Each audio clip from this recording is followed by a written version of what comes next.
Ladies and gentlemen, boys and girls, and children of all ages, from Eric Lima's Shenanigans of 1977, it's time to head back in our mental DeLoreans where we talk about things of pop culture back in the 80s and 90s with nostalgic shenanigans.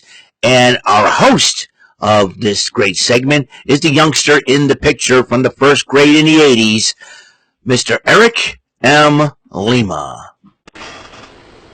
Thank you very much, Mr. Announcer, sir. Well, hello there, everyone.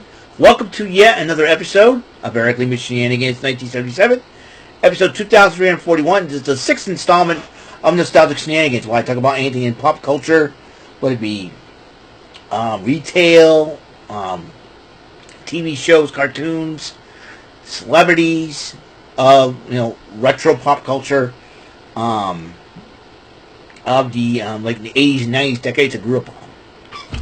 And stores that I miss shopping at, or restaurants, or whatever.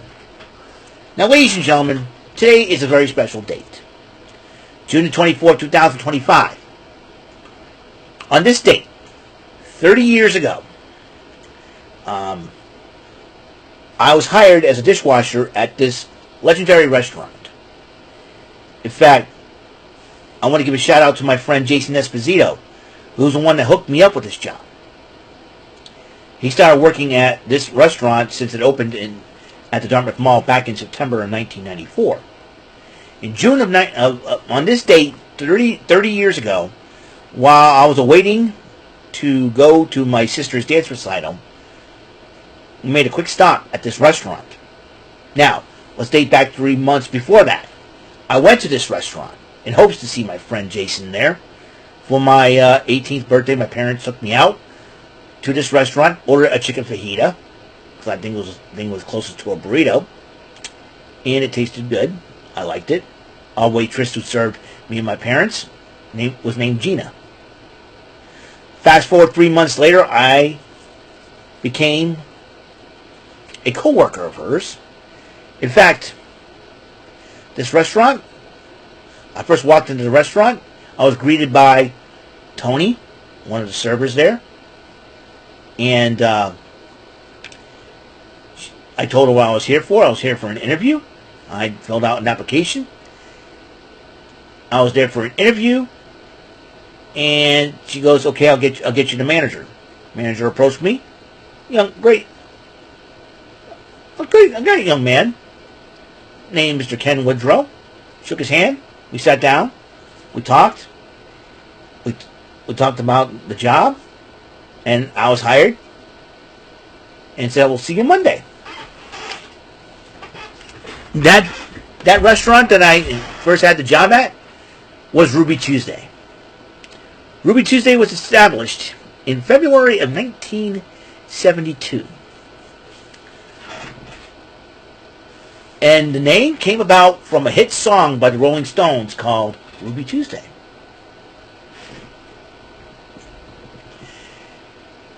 In September of 1994, Ruby Tuesday was opened up at the Dartmouth Mall. Like I said, my friend Jason Esposito worked there. Jason Esposito, who was going to our church at the time, was working there. And told my parents he could hook me up with a job. Well, about 2 months after we moved, I went in, got the job as a dishwasher at Ruby Tuesday. Now, why I bring this up today, I just ran into an old friend of mine that worked at Ruby Tuesday. Hi, Poppy Pierce. How you doing? It was great seeing her. It dawned on me that today was the date. I'll never forget when I got the job. Going back, we got ready for my sister's dance recital at the Zitarian Theater. She was at a dance studio where my cousins were dancing at the time. My entire family was there. My relatives were there, and I told them I got a job in the real world, as a dishwasher at the legendary Ruby Tuesday restaurant. Ruby Tuesday was also provided great memories and great food there. Ruby Tuesdays introduced me to a lot of unique foods like buffalo wings, chicken quesadillas, a shrimp po' boy sandwich, a buffalo chicken sandwich. You know? It was a great restaurant. A lot of great memories I had there. I remember the first time I had an outing with some of my coworkers was near the Peyton Bridge at the beach there in South Dartmouth, playing some volleyball. My friend Jason told me, "Hey, you want to come? We'll come." I was okay. I had some fun, got to know them, my coworkers. I had a crush on some of the pretty waitresses that I worked with over the years, but I still became their friend, which is fine. And they're all wonderful ladies, very nice, always happy to see me every time I run into them. All cool stuff.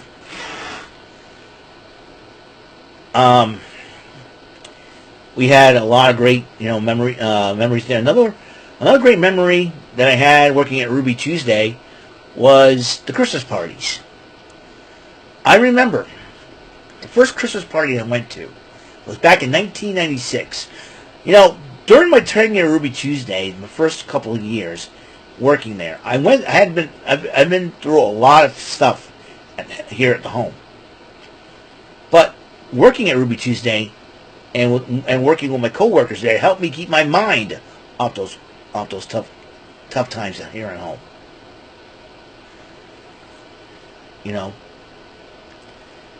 Yes, I did get made fun of while I was working there, but I was unique and nobody understood it. See, sometimes I usually get upset, but you know what? Nowadays it's like they never understood me. They never understood my personality sometimes. It's okay. I made a lot of great friends there despite that. They never stopped me from making great friends. I've been through a lot, I will not mention one of the stories. I already made a ruling on that. Watch my first pilot episode of the show. You can understand why. And I remember December 1996. We ended up having a good manager. And the fun part about that was our first Christmas party, company Christmas party I attended, was at the Wonder Bowl, Strikers Pub. Wonder Bowl was not far from where I live. It was a great. In fact, so one of the waitresses had asked me, "Hey, are you going to come?" I said, "I don't know about this. I wasn't so sure. I was concerned about getting drunk and all that. I was still underage at the time. I was only 19 years old at that time. Now, that was my main concern. It's they'll serve sodas there. You'll be all right. It's only $3. You can go.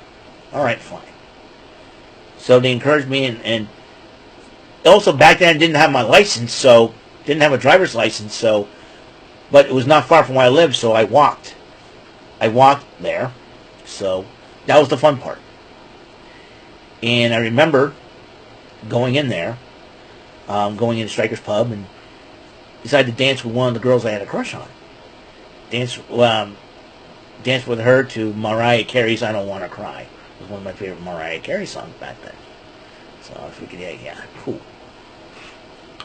Had a good time. We did the Macarena. The Macarena was a huge hit in 1996. So I did the Macarena. Had a lot of fun there. Yep, master of the Macarena. Yeah. 1997, the next year, it was at the Moose Lodge. I danced with another girl I had a crush on. To Hanson's "I Will Come to You." Look that up. I'm serious. Hanson. Yeah, Hanson. The three guys, the three kids, the three boys in the band with the crazy hair and having high-pitched sounds. Because the boy bands and girl bands back in the day, the Spice Girls were a huge hit in '90 during my tenure at Ruby Tuesday. It was the Spice Girls, Hanson, the Backstreet Boys, NSYNC. You had Britney Spears, Christina Aguilera. And you had the alternative rock, the second British Invasion. You had the Spice Girls, All Saints, S Club 7, Steps. You had you had the alternative rock. You had Sugar Ray, 311, 311. Alanis Morissette You're talking about, it was a huge moment. Working as a dishwasher at Ruby Tuesday, man. It's insane. I remember I remember starting to be a big fan of The Rock back then. I grew my sideburns out, looking like The Rock. I remember I was dressed as The Rock for Halloween one time. One kid asked me, "Are you Hulk Hogan?" Good Lord. Good Lord. I didn't want to mean. I said, "No, I'm The Rock." Oh. I was a big Rock fan, Raised the right eyebrow like The Rock, talked like The Rock, and all that. Had a lot of fun. Also during my tenure at Ruby Tuesday, unfortunately, when 9/11 happened, it was a strange day, to say the least. It was one of the most infamous days ever, but it was strange over at our workplace because we were just minding our business, doing our jobs, getting everything set up for the restaurant, making sure that everything is good. And I'm helping. I was helping one of my coworkers who was Russian. Hi, Faina. Nice lady. Back then, she looked like Sharon Osbourne. Sharon! Anyways, I'm helping her get the dishes together and the salad bar together and everything else. One of our coworkers back then, waitresses, she goes, "Hey, a plane just crashed into the World Trade Center building." I was like, "What?" We all gathered at the TV. We watched it all happen. So my boss says, "Okay, we got to get back to work." So we went back to work. We went back to work and everything else, and then we started working, and then the power went out around 12:30, 1 o'clock. We opened up the restaurant, and beforehand, it got to the point where the mall decided to close. And my boss told me, "Just get everything wrapped up, Eric. Do the boxes and trash, and you can go home. See you tomorrow." No problem. No problem. I decided to do that, and outside, it was a ghost town. I was checking out the parking lot at the mall. It was a ghost town. Not a single car was inside except for some of our cars that are still working there. So we gathered our stuff up. We boom, boom, boom, boom, boom. I got out around 1:30, went home. I didn't bother. I don't think I did. Did I bother changing? I don't think I did.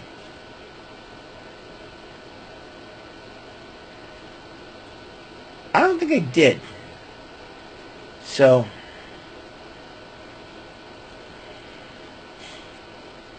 I don't think I did bother changing. So I did change. I don't think I did bother changing my clothes, I should say. Went straight home. Me and my mom had a discussion on what happened in 9/11 and all that. And tried to turn on the TV, nothing but 9/11, 9/11. It was a strange day during my tenure at Ruby Tuesday. But we're talking about Ruby Tuesday still, and also what happened during my tenure at Ruby Tuesday. Yes, indeed. Also, back in 1997 was when I beat my first arcade game at Dream Machine. When Dream Machine was still a thing back at the mall. I remember getting out of Ruby Tuesday out of work early because it was a slow day. My boss says, "Just wrap your things up and go home." Cool. I went in, I put my stuff in my father's car. Again, I didn't have my license. I decided to dart back out to the mall and played a little X-Men versus Street Fighter. Beat that. Then 1998 rolled around, as you know. Let's see, who else? What else was big when I was working at Ruby Tuesday? You get Backstreet Boys, NSYNC, Britney Spears, Christina Aguilera. I can go on. Ricky Martin, Jennifer Lopez. It's been crazy.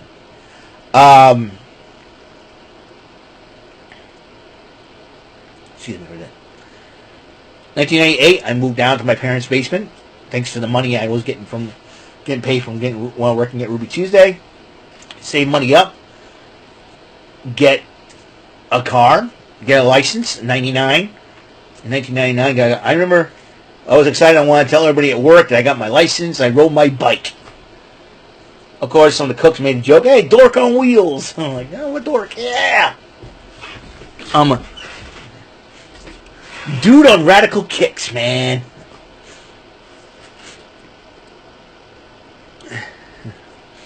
Dude on radical kicks. That's dork. Dude on radical kicks. And you got nerd, never-ending radical dude. Dude on radical kicks, man. Yeah. I'm like, that's me. And also, that year, 1985, still working at Ruby Tuesday. That was also during my time. I went to Rocky Point for the very final time. I will talk about that place next month. I know the exact date to talk about it on too. Also, after getting my license, I had a lot of fun. Kept on working, going to more Christmas parties and whatnot. I was able to go to more Christmas parties now that I have a license and everything else. Drove through a blizzard one time, and got, let's see, what else happened during my tenure at Ruby Tuesday. My grandfather passed away in 2004. My sister got married in 2004. And someone else got married in 2004. I'm not going to mention her name. I'll just say ex-crush. That's it. But a great thing happened during my tenure at Ruby Tuesday. The Patriots won their first Super Bowl in 2001. I remember in 2002, February 3rd, 2002, I was at my pastor's house watching the game, watching Anna Vinatieri kick it through the uprights, goal. And I remember almost a few months afterwards, I went to the Silver City Galleria while it was still open. I said, guys, I'm going to the Galleria to see Anna Vinatieri. Got an autograph from Anna Vinatieri, the man with the golden foot that led the Patriots to their first Super Bowl.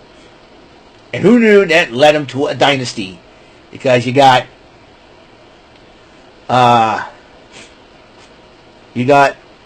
2003 and 2004, and they also won Super Bowls. Also during my tenure working at Ruby Tuesday, the Red Sox broke the curse. I remember every time Red Sox suck, they ain't going to do it, they're bums, they're going to do nothing, and all that. They suck, Eric, they suck. No, they don't. 2004 changed all that, and I remember when the Red Sox were down 3-0, everybody's like, oh, it's over. Red Sox suck, they ain't gonna make it. Game 4, we ain't dead yet, I said. Game 5, still not dead yet. 3, we up big things. And then Game 7, I had one. Everybody calls me Lima because we had 2 Erics working there. So we call one Eric was one of the cooks, Eric Tremblay. Hello, Eric Tremblay, or Trem Dog, I like to call him. And then you got me, Lima. Hey, Lima, right? I remember Game 7, like the Red Sox won. I had a female coworker who's a Yankee fan, Carla Machado. Hi, Carla. And I went, who's your poppy? She goes, shut up. I said, yes, we beat the Yankees. Who we got? It was St. Louis or Houston. Whoever we got, they're next. It was St. Louis. 4-game sweep. I walked in. We are the champions, my friend. Oh, I was so happy. My manager, Katie Bagley, that day, she let me wear my Red Sox hat because we won the World Series. I was really excited. Winning the World Series. I remember the year before when the Red Sox lost to the Yankees. I was a little depressed, though. I remember when the Red Sox... what video game systems came out during my tenure, which is the Nintendo 64, PlayStation, the Xbox, Sega Saturn, Sega Dreamcast, Nintendo GameCube. I think Nintendo Wii came out during my tenure at Ruby Tuesday. I think Nintendo Wii came out that year too. During my tenure at Ruby Tuesday as well. Anyways, I remember getting the Game Boy Advance, and in October 2003 that year, Super Mario Bros. 3 came out for the Game Boy Advance. I remember, and that was I ran into at that time. She left the restaurant 3 years ago. At that point, at that time in 2003, Carolyn. So I said, hi. I'm just buying the video game and all that. So I ended up and I came back to work, and I got it! Super Mario Bros. 3 for the Game Boy Advance. I was really excited. Had a lot of great memories at Ruby Tuesday, Then came that dark day, February 2nd, 2010. The boss, Christopher Vieira, that I worked under for 8 years, was fired, and I was not very happy about that.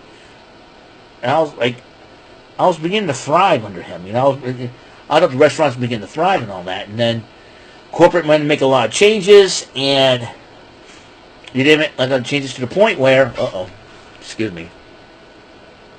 And it got to the point where he knocked down my hours to 1 day. I went out and got another job working at the SMS in Swansea Mall as a housekeeper, and ended up quitting that job in April the 30th, 2010. And then I worked at the Swansea Mall for a while. Then in June, I decided, well, I'll work at the Dartmouth Mall full time. I worked there for the first few days, the first half of the week, and the second half of the week I was working at the Swansea Mall. And then my boss there, he wanted me to work at the Dartmouth Mall full time. July of 2010, that happened. I was really excited to work at the Dartmouth Mall again. And like I said, on this date, because of the fact of the combined years between Ruby Tuesday when it was at the mall and my current job now, I've worked at this mall for about 30 years. I see a lot of stores come and go. This mall was a mall of legacy, but Ruby Tuesday will always hold a special place in my heart. Of all the friends that I have and met, we had a Ruby reunion a few years ago. It was wonderful to do. And just last year, we lost a member of our Ruby Tuesday Dartmouth crew. Junior Candida.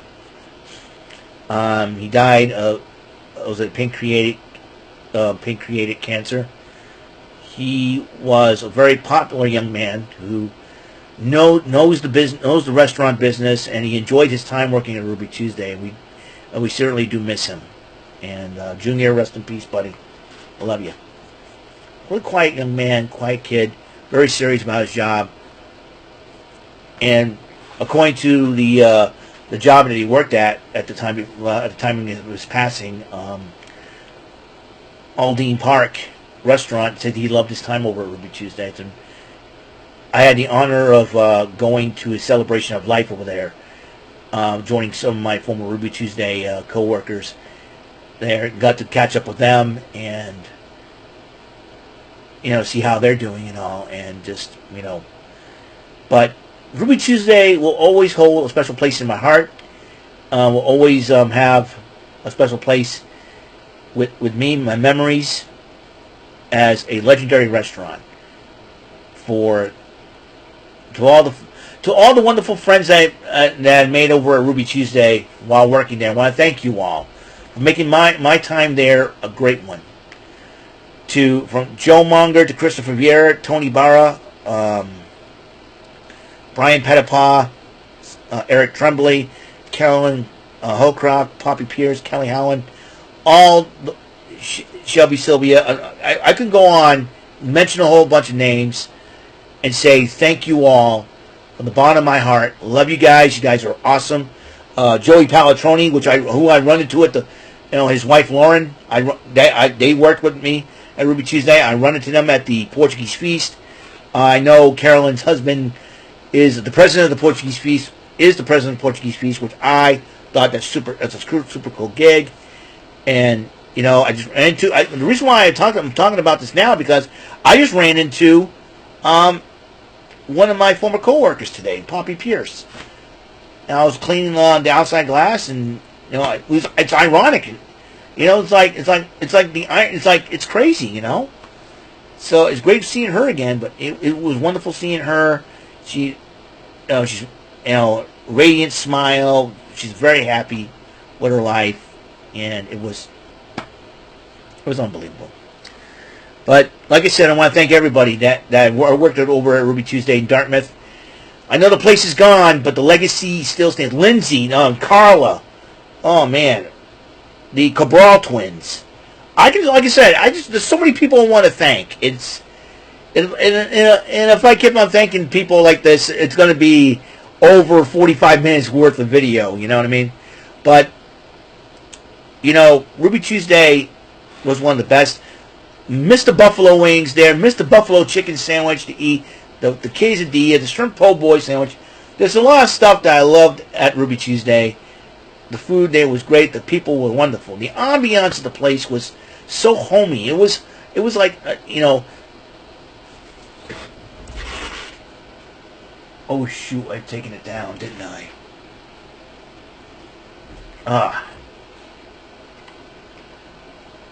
I've taken it down. Kind of wish there was some way I can hook it back up. And my clock stopped. I gotta fix that. Crap.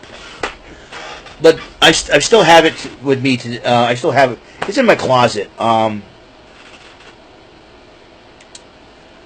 have something for Ruby Tuesday. A Carlton Fisk picture that my boss Chris has given to me. He knows I'm a Red Sox fan, and I should have kept that hung up. Had I known that this date was coming up. Crap. Oh well. I still have it, and I'm very, very thankful of. I'm very, very thankful of this. Very thankful for this. For the job, I was very thankful. Now, the place is no longer around, but the legacy and memories that I have of it will live forever. I got pictures of some of me and my former coworkers now inside this, inside on my cameras, inside my photo album. Excuse me. As the memories of Ruby Tuesday will always be there, I'm just very, very thankful for that. And like I said, if it hadn't happened for Ruby Tuesdays, you wouldn't be able to see some of the stuff that I bought today. Most of it was with the new job that I have. I bought a lot of stuff online, but there are a lot of things that I did buy with the money I earned from working at Ruby Tuesday. And ever since, it was a Nintendo DS that came out during my tenure at Ruby Tuesday. A lot of stuff came out. A lot of stuff that I bought came out during my tenure at Ruby Tuesday.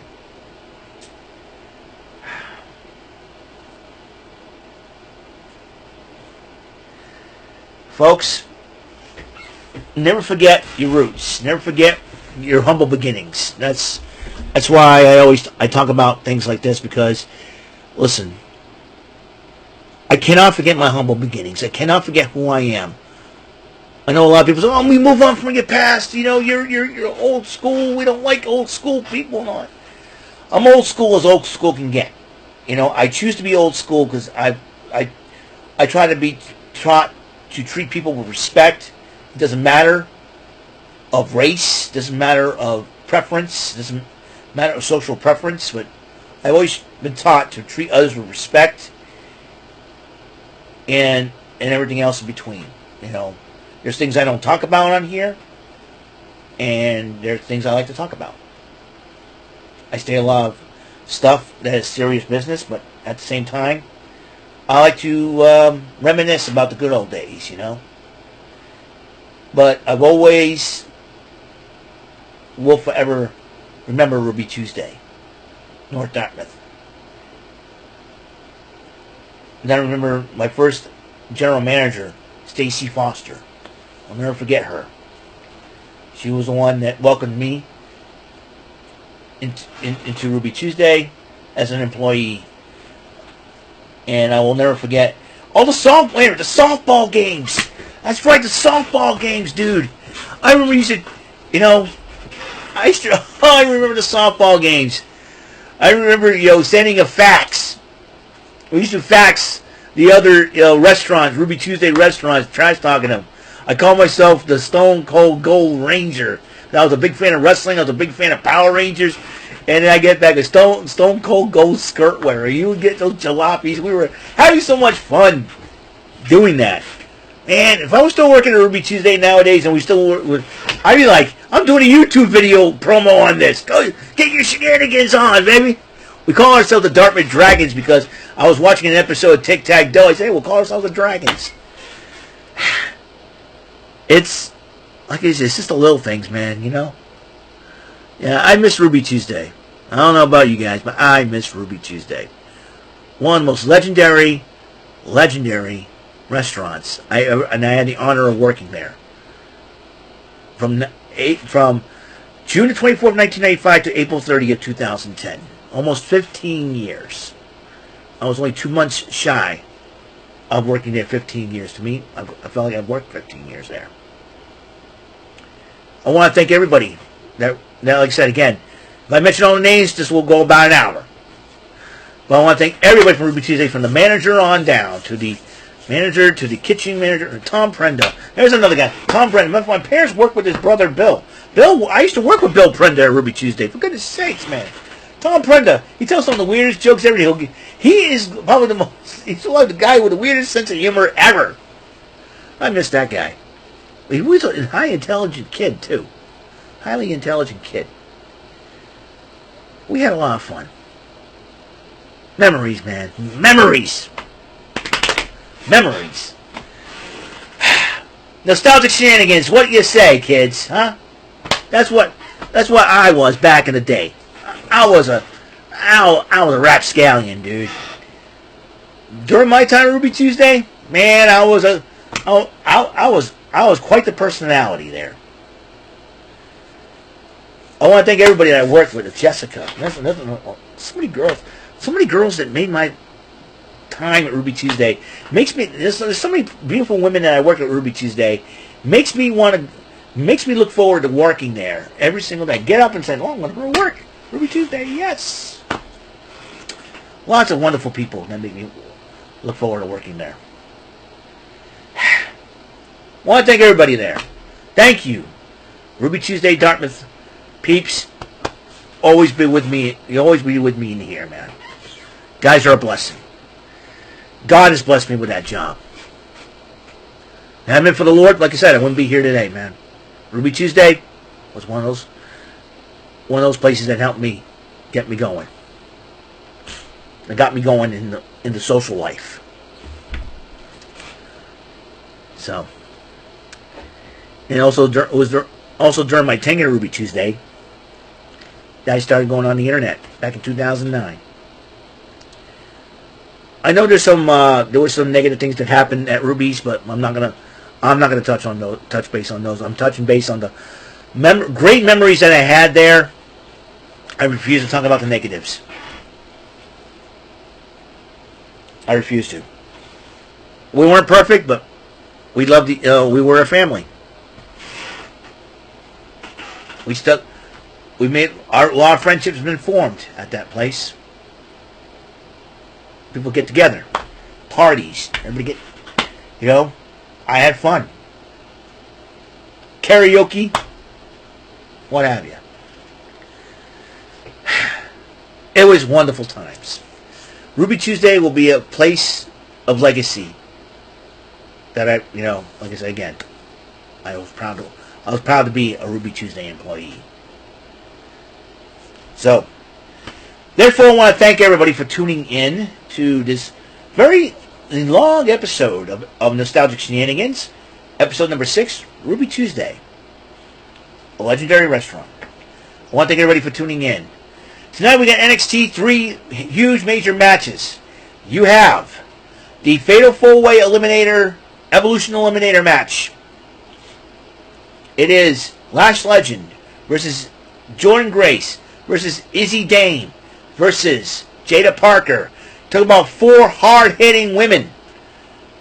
To the referee, good luck to you, sir or ma'am, on that. And then we got the Heritage Cup title. 2 former members of the D'Angelo family are going to go at it. Former family mates, I should say. But now, they're enemies. Channing Stacks Lorenzo will challenge the former Heritage Cup champion, Tony D'Angelo. You say, okay, why are those two fighting for it? What happened to Noam Dar? He got injured. He had to relinquish the cup. And then, we got the TNA title on the line. Trick Williams defending it against Josh Briggs. The title shot was meant for Yoshiki Inamura, who pinned the champ, but Yoshiki said, I'm handing the title shot to you. We'll see what happens. We will see what happens. That's all the time. Thank you for tuning in. Tomorrow also we got The Joker's Wild. And we got AEW Dynamite. That's tomorrow as well. Thank you for tuning in to the show. Hope this Nostalgic Shenanigans episode, well, brings back memories of what other places you worked at. Who knows? Thank you for tuning in. I'll see you all later. And until next episode comes rolling around, Mr. Announcer, take us home. That is all for today's episode of the show. This is Mr. Announcer speaking for Eric Lima Shenanigans of 1977. A Big Beefy E and do it for Bob Saget production, and in association with a Raving Bull for 3000 Telepictures and Distribution. Thank you for watching another episode of Eric Lima Shenanigans of 1977. See you later on the next episode of the show. Goodbye for now.